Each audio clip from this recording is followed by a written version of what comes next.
Olá, tudo bem com você?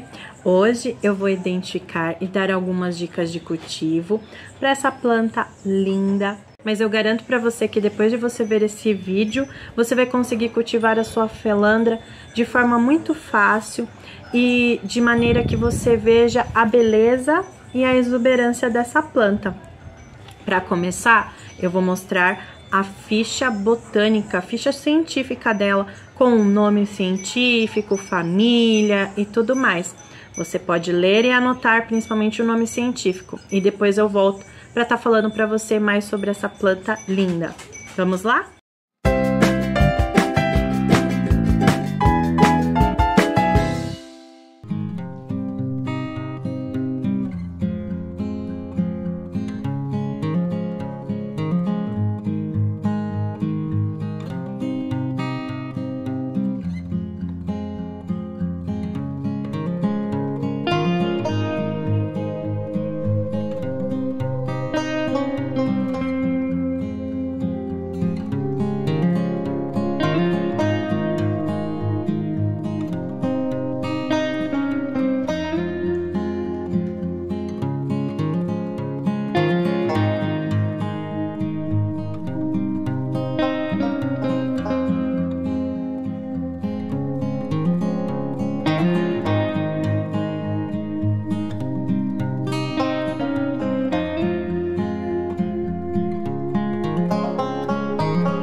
Bom, eu tenho dois vídeos aqui falando sobre a felandra. Um deles é bem antigo, então por isso que eu resolvi refazer com mais informações do que eu tenho no primeiro vídeo. Também tem um vídeo sobre dúvidas. E agora eu tô fazendo esse vídeo um pouco mais recente, com algumas outras informações que não tem nos dois primeiros vídeos. E eu espero que possa ajudar você a cultivar e ter essa folhagem linda. A felandra, o seu nome científico é a felandra escarrosa. A origem dela é daqui do Brasil. Essa espécie que a gente costuma ver para comprar, que é uma espécie que ela hoje em dia ela não cresce muito, porque tem outras espécies que chegam até 3 metros, 4 metros ou até mais de altura, se for plantado diretamente na terra. Essa planta, ela é muito bonita, ela chama a atenção justamente por conta das suas folhas, que tem essas marcações, né, esses veios dela muito bem marcados, de tom creme ou branco. E também a floração dela é uma bráctea modificada em formato de espiga, geralmente amarelado, onde saem florzinhas brancas em formas de tubo. Por isso que ela também é muito boa para beija-flores. Os beija-flores adoram essa planta. Outro detalhe dela, conforme ela vai ficando mais velha, ela vai ficando com o seu caule lenhoso, escuro, o que também destaca ainda mais as suas folhas e a flor. A minha ainda não está saindo a floração, geralmente a floração começa no final da primavera, aí eu posso até fazer um shorts com a flor já dessa planta. A felandra ela não é tóxica. Surgem muitas dúvidas nos dois vídeos, perguntando principalmente o que eu posso fazer em relação a algo que está acontecendo com a felandra. Primeiro, você tem que entender que a felandra não é que ela é uma planta difícil, é que ela estressa com muita facilidade. Se tiver uma ventania mais intensa, se tiver uma mudança de claridade mais intensa, ou mesmo algum tipo de machucado, ferimento na planta, ela vai sentir. Se você cultiva ela em cima de uma mesa, digamos assim, há muito tempo, ela já se habituou àquele local, e você resolve colocar ela numa outra mesa de centro na sala, ou num lugar perto da janela, porque você achou o ideal, mais bonito, com certeza ela vai sentir. Ela é muito sistemática nesse ponto. A partir do momento que ela se adapta àquele ambiente que você colocou, ela vai ficar feliz e saudável naquele ambiente. Qualquer mudança vai trazer o estresse até ela se adaptar novamente.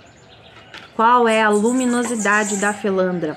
Vocês perguntam bastante nos vídeos. A luminosidade dela é meia sombra ou sombra, desde que ela receba claridade. Claridade não é sol direto, é apenas a luz. Por exemplo, aqui ela tá nessa minha prateleira de folhagens.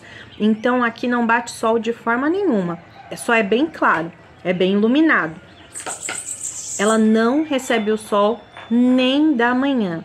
Repito, a felandra não pode receber sol direto nas folhas. Se você der sol direto nas folhas, ela vai se queimar, ela vai estressar, ela vai cair todas as folhas. A felandra é muito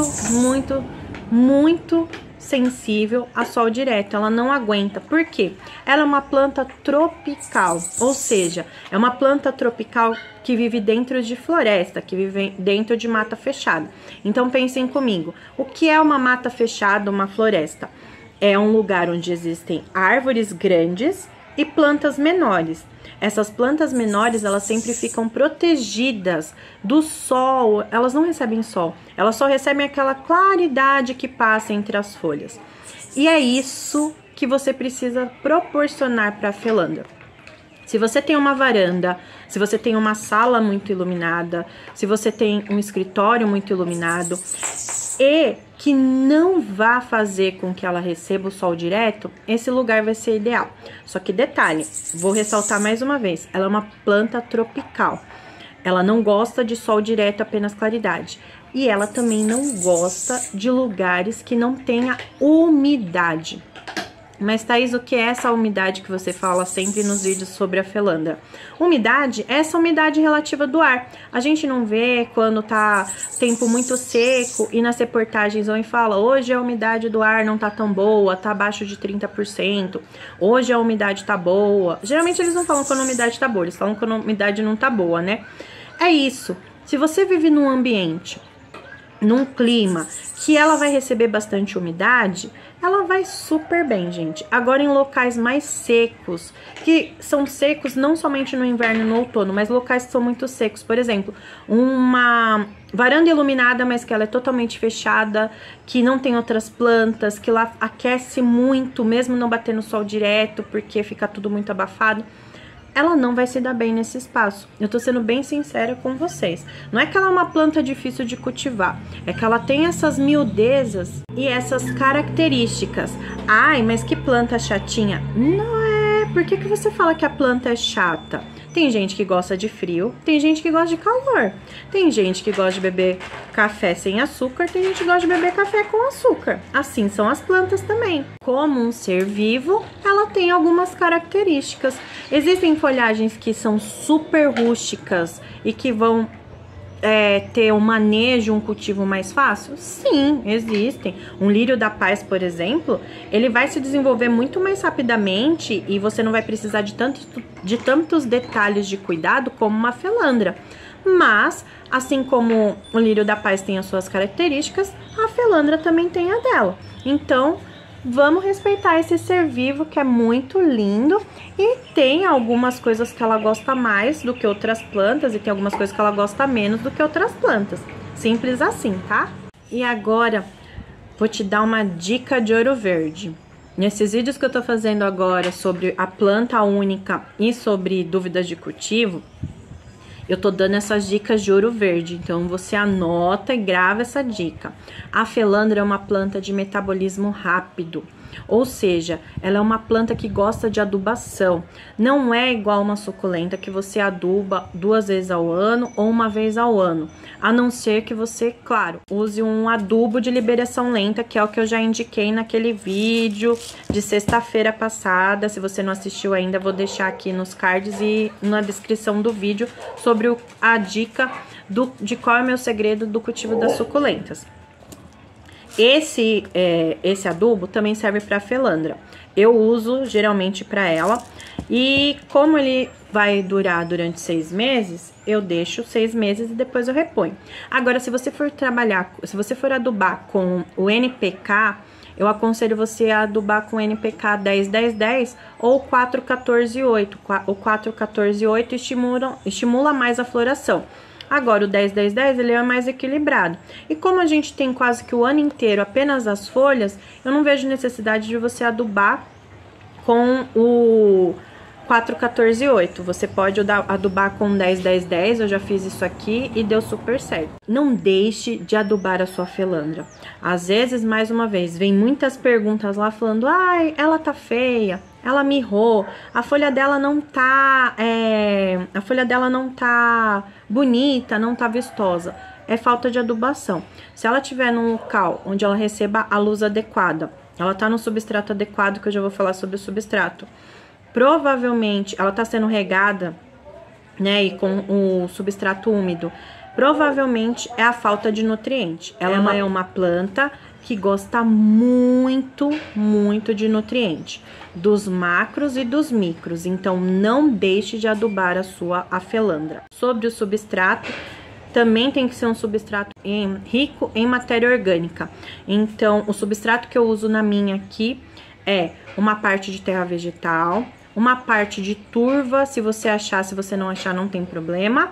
Uma parte de esfagno, uma parte de casca de pinos ou chips de coco e uma parte de humus de minhoca. O humus de minhoca também vem para contribuir com essa questão dos nutrientes. Ele é muito rico e para a felandra eu aconselho você colocar, se você puder, se você fizer, se você achar facilmente, humus de minhoca, porque vai ajudar bastante também, tá bom? Além do substrato, a questão da rega. A rega tem que ser regular. E o que é uma rega regular? Ela não aguenta ficar muito tempo sem umidade no substrato. Inclusive, a minha tá um pouco com as folhas baixinhas assim, porque o substrato já tá úmido, mas tá ali quase secando, né? Então, quando a felandra mostra muito isso. Quando você faz a rega, instantaneamente após alguns minutos, as folhas já sobem, ficam para cima. Como eu ia ficar mexendo com ela, eu não reguei para não ficar vazando água e tal. Mas assim que terminar, eu vou fazer a rega e as folhas dela ficam bem para cima. Além da rega, essa é uma outra dica de Ouro Verde. Em dias mais quentes, mesmo que você viva num local úmido, que ela tenha bastante umidade, coloque ela próxima de outras plantas para que as plantas também contribuam para essa umidade. Além do substrato estar úmido sempre, tá? A felandra no máximo 1 a 2 dias para você deixar o substrato dela seco. Mais do que isso, ela vai começar a estressar, vai cair folha e vai murchar. É uma planta que precisa de umidade, não de excesso. Tem que ter drenagem no vaso, tá? A drenagem tá mais ou menos até aqui, então pode ser pedra, caco de telha, isopor, mas faça a drenagem porque água acumulada nas raízes mata a sua planta. Qualquer planta, se ela não for aquática, ela não aguenta ficar com água nas raízes. Mas, além da umidade no substrato, água nas folhas. Ela ama isso. Ama. Então, mesmo que você não vá fazer isso nas plantas em volta, em dias quentes, faça isso com ela. Borrife bastante, ó, até as folhas ficarem bem úmidas. Não vai apodrecer, tá? A felandra, ela não vai apodrecer se ela tiver bastante claridade. E ela vai amar tomar esse banho de água, além do substrato estar úmido também. Vou aproveitar e vou borrifar um pouquinho aqui. Se você quiser perceber que ela tá perdendo um pouco do brilho, porque ela tem um brilho, também pode ser isso, daí não precisa ser num dia quente. Mas é só você passar um paninho muito delicado na folha, não precisa de produto. A felandra já tem um brilho próprio também. E você passa assim e tira o excesso de sujeira, tá? E ela volta a ter um brilho bem bonito, que é característico também dessa folha linda. Bom, já falei da adubação, do substrato, drenagem, água, que é a rega. Outra dica, Ouro Verde. Essa daqui você anota e siga ela ao pé da letra. Nunca mude a sua felandra para um vaso muito grande. Se você acabou de comprar e ela veio num vasinho menor, você vai esperar ela enraizar totalmente nesse vaso, deixa no substrato que ela veio, ela vai conseguir sobreviver ali. Após isso, você vai aumentar 1 a 2 centímetros no máximo. Ela adora ficar acomodada no vaso com as suas raízes. Ela também tem raízes delicadas. Quanto mais ela se acomoda num vaso, mais ela se desenvolve. Quanto mais ela se acomoda no vaso, mais ela desenvolve. Então, não fique mexendo a sua planta de vaso. Assim que você chegar com ela da floricultura ou do viveiro, você não vai mudá-la de vaso. Primeiro, você vai adaptá-la ela ao seu clima. Você vai adaptá-la ao local que você vai deixar. Assim que ela estiver bem adaptada, você vai dar uma olhada e ver se tá muito leve o vaso, se você consegue ver raízes saindo para fora, já tá saindo por debaixo do vaso. Um dos sinais que o vaso já tá tomado de raízes, quando começa a sair pelos furinhos aqui, ó. Enquanto não tem raiz aqui, sua planta não tomou conta desse vaso ainda. Você vai deixá-la lá até ela tomar. Passou disso, você vai aumentar 1 centímetro. Põe, essa daqui é uma cuia 21, você vai passar para uma outra cuia. Ou um vaso, né? A minha tá na cuia, mas pode ser vaso. Nunca coloque uma planta, seja desse tamanho ou um pouco maior, só porque ela tá maior em cima, num vaso gigantesco. Eu garanto para você que isso vai dar errado, ela vai cair todas as suas folhas e você pode até perder a planta, porque ela vai tentar jogar toda a força dela para ela enraizar. E ela vai ver que tem muito espaço para ela preencher. E ela tem um metabolismo muito rápido. Então, ela vai tentar produzir raiz, vai cair todas as folhas e você vai acabar perdendo a sua felandra. Espero que com essa dica de ouro verde, você também agora não fique mexendo na sua planta. Deixa ela quietinha lá, quando você perceber que precisa, que a raiz saiu por debaixo, aí sim você vai mudar ela de vaso, tá bom? Bom, agora eu selecionei algumas dúvidas de vocês para falar principalmente sobre a questão das folhas, que são sinalizadores de várias coisas que podem acontecer com a planta. Então eu tentei fazer um apanhado de tudo que eu li nos 2 vídeos que eu tenho publicados, para poder responder vocês e tentar ajudar da melhor forma possível. Mas eu quero deixar bem claro que assim, mesmo que eu dê uma dica básica para você da experiência que eu tenho, daquilo que eu vivenciei aqui com a planta, só você realmente sabe o que está acontecendo com ela. Então, muitas vezes, quando vocês mandam esses comentários, eu tento ajudar de coração. Mas não quer dizer que a dica que eu vá falar, olha, as folhas estão marrons, então de repente ela tá tomando um pouco mais de claridade, ou você precisa regar mais, borrifar água.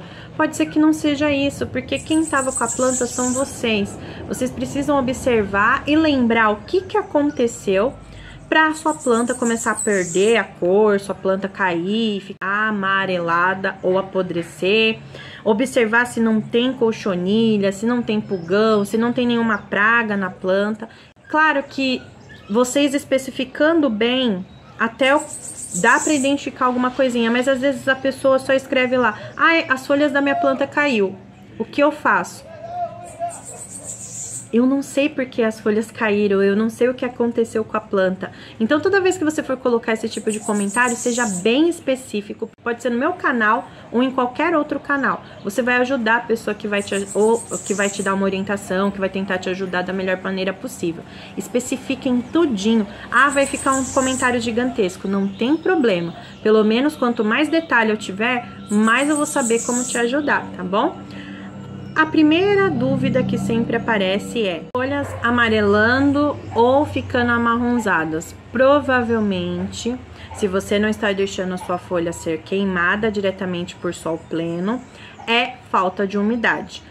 Veja se o seu substrato está ficando úmido, se você não está deixando a sua felandra muito tempo sem rega. E borrife água também, se estiver um tempo muito seco, sem umidade do ar. Se o ambiente que você mora, se o ambiente que você colocou é muito seco, não vai ter o que fazer. Você sempre vai ter que borrifar e deixar o substrato úmido. Além disso, ajuda você a deixar ela sempre perto de outras plantas que também vão contribuir para essa umidade, tá bom? Folhas perdendo a cor, também perdendo o brilho. Mais uma vez, falta de luz, gente.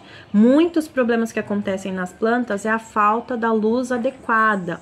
Ela não recebe sol direto, mas ela precisa de claridade. Não adianta você colocar a felandra num local escuro, não adianta você colocar ela num ambiente onde só vai ter sombra, sombra, sombra, sem luz nenhuma, sem claridade nenhuma. Ela vai começar a perder o brilho, ela vai começar a perder a cor e ela vai começar a nascer com Deformidades. As folhas vão ficar deformadas e não vão se desenvolver direito.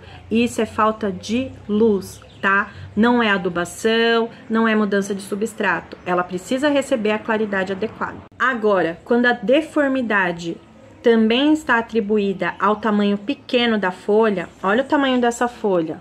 Ela é enorme. Chega a ficar maior, né? Que essa daqui, ela não é tão antiga assim. Mas é uma folha grande. Se a folha tá nascendo com deformidade e também não está se desenvolvendo, tá ficando muito pequena, aí além da falta de luz, é falta de adubação também. Então, adube a sua planta, sempre faça adubação com um substrato úmido para que ela possa absorver corretamente o adubo. Para a felandra, nesse vaso que eu tô, 6 bolinhas de basacote é suficiente. 1 colher de NPK ou de adubo orgânico, se você quiser usar também não tem problema, a cada 3 meses, bocache, enfim. Você pode também, adubo de esterco, para ela é muito bem-vindo, tá? Sempre a cada 3 meses. O adubo de liberação lenta a cada 6 meses. Coloca no cantinho do vaso, seja químico ou natural. Não coloca perto das raízes, isso de nenhuma planta, porque você pode queimar e matar as raízes da sua planta. Então, coloca no cantinho do vaso aqui, ó, o substrato já úmido, faz a rega, que ela vai absorver devagar, com calma, com tranquilidade. Nunca adube a sua planta com um substrato seco, qualquer planta. Isso faz com que quando você fizer a próxima rega, ela puxe aquele adubo tudo de uma vez, o que também não é bom para a planta. Assim como a gente não pode comer tudo muito rápido, engolir a comida porque vai fazer mal, assim também é com a planta, tá bom? Folhas caindo. As minhas folhas caíram todas, de uma hora para outra. Eu não mudei de lugar, não mudei de substrato, não troquei nada, não esbarrei, não teve uma ventania onde ela tá. Falta de água. Se ela cair, é porque ficou muito tempo sem rega. E ela, muito tempo sem rega, a primeira coisa que ela faz para manter a umidade nela, a hidratação, ela vai eliminar todas as folhas. E é muito rápido, é um processo muito rápido. Então, não deixe a sua felandra sem regas regulares, sem estar com o substrato úmido, porque se ela ficar muito tempo seca, vai cair as suas folhas, tá bom? Também tem um detalhe sobre as folhas caírem no inverno, geralmente se no inverno aí no seu clima for um inverno muito frio, ela entra em dormência como uma planta tropical. Ela não gosta muito de frio e ela vai eliminar algumas folhas. É normal esse processo também da planta perder folhas, desde que não seja em excesso. Se for no inverno, no outono, ela vai perder e depois, quando estiver chegando no final, ela vai recuperar toda essa folhagem e é onde você tem que ficar atento. Se tá crescendo bem, se não tá com deformidade, se ela tá recebendo a luz adequada, tá bom? Sobre pragas, pulgões, colchonilhas, principalmente, que são as doenças que a gente tem mais aí no jardim, ela é uma planta bem resistente, né? Dificilmente ela tem algum tipo de ataque de pragas relacionado a isso. As minhas já tiveram aqui, às vezes, lesma, geralmente pelo substrato dela sempre estar úmido, ela atrai bastante lesmas. Agora, pulgão e colchonilha, não, pelo menos aqui não. Mas quando acontece, você pode fazer o tratamento com algum produto químico ou algum produto natural. Isso daí você tem que ver qual é o tipo de cultivo que você prefere. Mas nunca faça aplicação em dias muito quentes. Além dela estar sem a umidade adequada, pode queimar as folhas o produto, principalmente se esse produto for químico. Então, faça sempre no finzinho da tarde, quando o sol já está se pondo. Isso serve para qualquer planta, não só para felandra, para você evitar que ela passe por aquele abafamento e aquele produto esquente demais nas folhas, porque isso também pode causar várias coisas, como amarelamento, amarronzamento, queimadura. E toda vez que você estiver fazendo o tratamento, faça pelo menos durante 7 dias seguidos. Após esses 7 dias, dê uma olhada para ver se ainda tem infestação, refaça novamente o tratamento se tiver. Também aplique no substrato o produto que você fizer, para que se estiver no substrato e não for uma infestação muito grave, para que você não mude ela de vaso, faz aplicação no substrato para você também ajudar nessa questão de eliminar as pragas no vaso. E observa, se já não tem mais nada, pode parar o tratamento. Se não tem, repita por mais 7 dias e vá fazendo esse processo até você ver que realmente eliminou tudo. Não adianta passar qualquer produto que seja uma vez só na planta, não existe produto milagroso desse jeito, que você vai no outro dia ou daqui a alguns dias ver que já começou a infestação de novo e você acaba perdendo a sua planta por falta de tratamento adequado, tá? Então, sempre faça o tratamento durante no mínimo 7 dias, dá uma pausa de 1 ou 2 dias, olha para ver se melhorou, se não melhorou, repete, tá legal? E agora eu quero contar algumas curiosidades sobre a felandra. Essa planta, como uma planta brasileira, ela tem uma lenda indígena que fala que numa festa de animais, eles comeram quase todas as plantas que estavam em volta da mata, eles devastaram tudo que estava próximo, e aí tanto os beija-flores como aqueles animais que estavam participando da festa, para compensar o que eles tinham feito, eles só podiam comer o néctar da folha da felandra. Por isso que ela tem até a forma de tubinho próprio para o beija-flor. O beija-flor, como ele aprontou muito nessa festa, ele só podia depois comer da flor da afelandra. A afelandra fez muito sucesso nos anos 80, principalmente por parecer zebra, que foi uma temática uma moda muito forte na época dos anos 80. Depois, por ser considerada de difícil cultivo, que vocês sabem que não é, você só tem que ficar de olho em alguns detalhes, ela foi esquecida, foi deixada de lado pelos viveiros e agora, recentemente, tem mais ou menos uns 3, 4 anos, ela voltou a estar aí no mercado para ser vendida, para ser, vir para os nossos lares e fazer parte do nosso jardim, dos nossos vasos. Para ser bem sincera, eu não gosto muito desses modismos, principalmente em planta, porque eu acho que quem gosta de planta gosta de qualquer planta.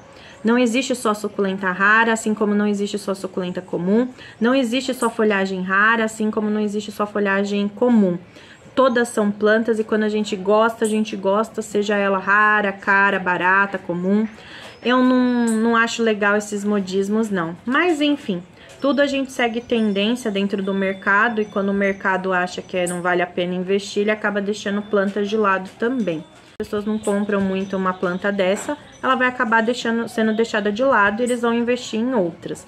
Então, até as plantas sofrem um pouco com essa questão de modismo, né?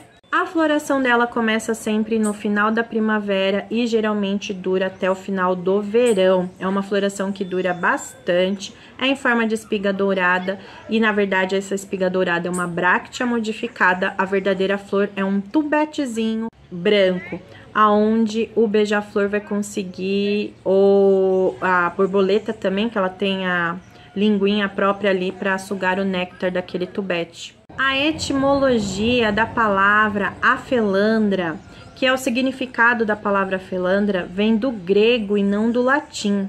Afeles quer dizer simples e andros quer dizer cara.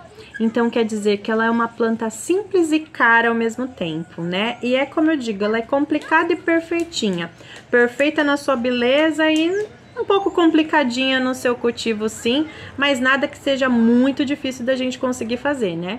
Essa felandra que a gente cultiva é de origem brasileira, mas também existem afelandras colombianas, mexicanas. E as afelandras já são cultivadas em viveiros desde 1880, quer dizer, é uma planta bem antiga e já é registrada e cultivada aí há muito tempo pelos botânicos e pelos jardinistas, então acho que a gente tem que valorizá-la.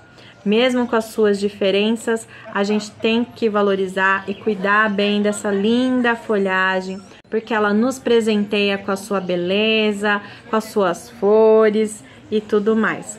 E eu espero que com esse vídeo eu possa ter ajudado aí você que comprou a sua felandra, que ganhou a sua felandra, que está com dificuldades em cultivá-la.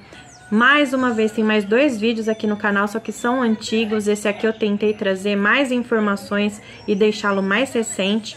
E se você gostou, eu dei muitas informações, dei várias dicas de ouro verde aí pra você. Então deixa um gostei, deixa um joinha, que isso ajuda bastante. Se inscreve, compartilha esse vídeo com quem gosta de planta.